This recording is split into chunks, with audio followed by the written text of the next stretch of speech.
Hello? Can you hear me? I hope you can. The Lord, He's a good God. And I was sleeping, and the Lord allowed me to wake up. When I woke up with a song in my heart. I usually sleep right on through, and for this unknown reason, God allowed me to wake up. And I woke up with a song.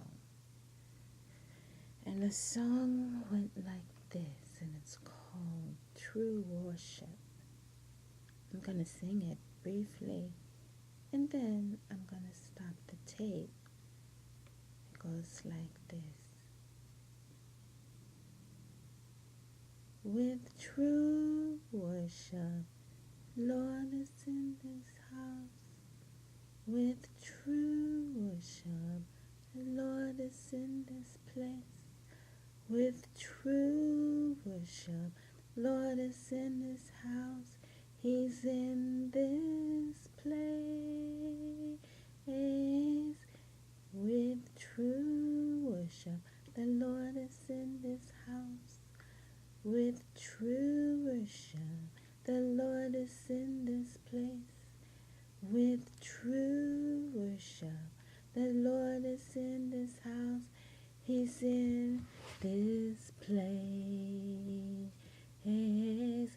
With true worship, the Lord is in this house. With true worship, the Lord is in this place. With true worship, Lord is in this place. He's in this place. With true worship, the Lord is in this house. With true worship, the Lord is in this place. With true worship, the Lord is in this house. He's in this place. With true worship, the Lord is in this house. With true worship, the Lord is in this place. With true worship, the Lord is in this house. He's in this place. With true worship, the Lord is in this house. With true worship, the Lord is in this place. With true worship, the Lord is in this house. He's in this place. With true worship, the Lord is in this house. With true worship, the Lord is in this place. With true worship, the Lord is in this house. He's in this place.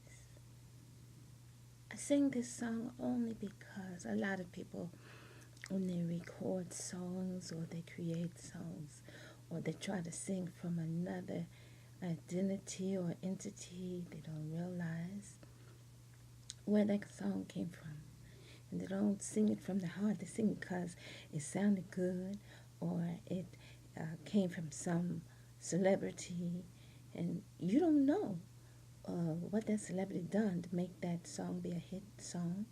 You don't know if it came from the devil, because it's a lot of times people want to be famous and everything, but they don't take the time to let the Lord to use them. And when the Lord don't use them, then they get frustrated. They want the devil to worship and make them be famous. But there was 3 Hebrew boys, and these 3 Hebrew boys was listening and noticed that everybody was bowing down. And God said, I'm a jealous God. I said, I will not have no other God before me. And this God that they claimed that they needed to have bowed down to worship and magnified and lifted up high, the Lord said, I'm a jealous God. I'm going to show you something.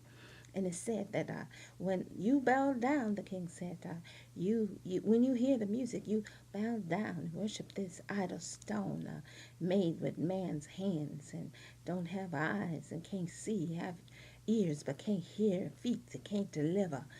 But the king wanted everybody to worship it. And the three Hebrew boys said, I'm not worshiping no stone uh, God. It can't help me. It can't heal me. Can't save me.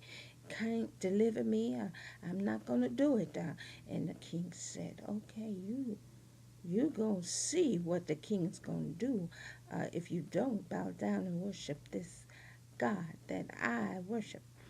And so the music played three times, and each time the music played, the Hebrew boys said, I'm not bowing down. I'm sorry, but I don't worship idols. And I noticed that every time that there is a benediction within it, it says, and little children, keep yourselves from idols.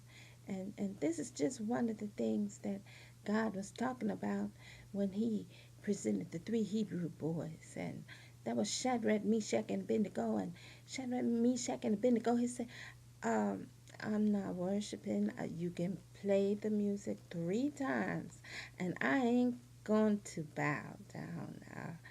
You can threaten me. You can take away all my food, my housing, my clothes, even my shoes. I'm not going to bow down to your empty looking, no good, can't hear, can't see, can't deliver, can't provide, can't supply all my needs. God that you worship. And the king got mad. And he said, look, I've given you three times a chances. And you still won't worship my God? Well, guess what? You're going to get thrown in the fiery chambers. So the Hebrew boys, Meshach, Shadrach, and Abednego, was thrown in the fiery chambers. Yes, he was. And then when he was thrown in the fiery chambers, guess what happened? The soldier that was supposed to have been so brave and husky and mean and violent, he dropped dead when he neared that fiery chamber with those three Hebrew boys bound up in ropes and couldn't get free after the king ordered them to be bound. Uh, the king had them ordered to be in bondage and thrown into the fire furnace. Uh, the king noticed that when he had these three Hebrew boys thrown in there, that all of a sudden their hands were free, they were loose, their hair wasn't touched, their clothes were not seized or seared.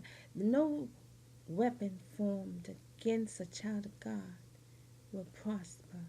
And you see, you can't go and do wrong and think your deeds are going to overcome the righteous, because it's better to have a millstone around your neck than to be messing with a child of God. It's better that you never knew the God than to know God and then go and sin against God. It's not good to tamper with the devil, because see, you tamper with fire, it'll burn you. And so the king noticed that he had put three Hebrew boys in the fire furnace, but then the last one looked like the Son of God, the Rose of Sharon, the one that calms seas. He's the one that provides food on the table, the one that puts shelter over your head. He put clothes on your back, socks and shoes on your feet. He's the one that is the chief physician in this hospitals. He's the one that calms your nerves when your body is all rattled and shooken up. He is the mighty one, the mighty Lord. He's the King of kings and the Lord of lords. And no weapon, like I said again, no weapon formed against you will prosper when you are a child of God.